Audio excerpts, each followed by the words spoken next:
I've realized that we get sent all around the Southwest to do conservation work, but it's a pretty rare occurrence that we're actually working around Flagstaff and having a direct benefit on the community here that we're all a part of.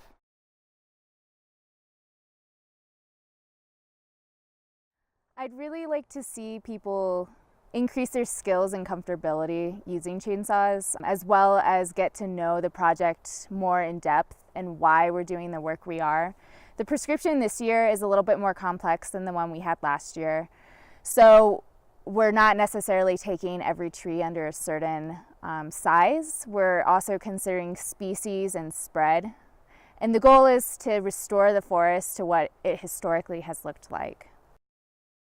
I think the main thing different from last year is just that we're cutting about 100 acres more than we did last year. So doubling our efforts up here and having 3 crews at once.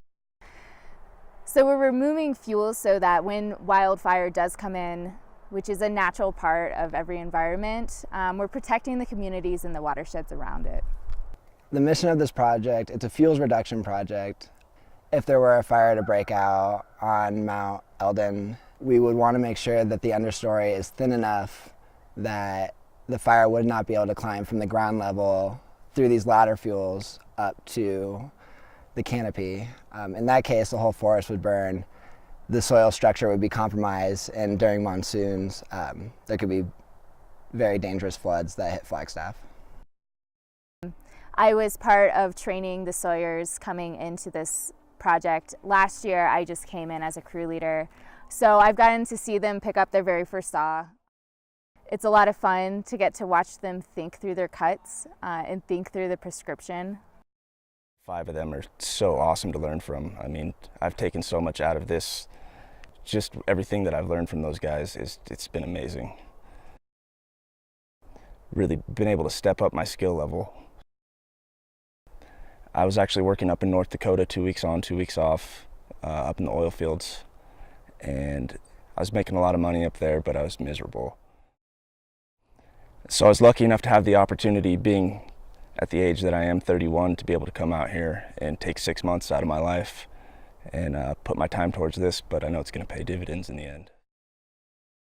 I feel really honored to be able to be on this project. I had heard about it last year. Was the first year that they did it, and it had gone so well. They went over the expectations. I really enjoy the saw. I feel like it's given me a lot more confidence, I think, and purpose being out here.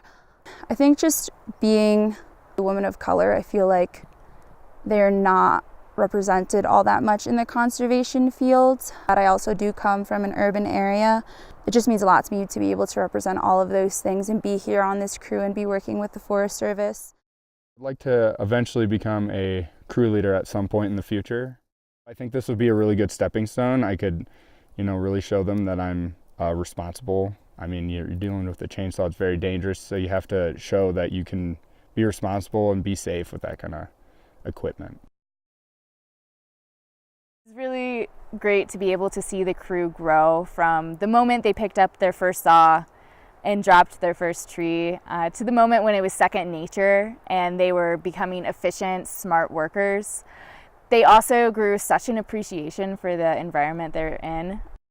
I think that enthusiasm was really important to the success of the project.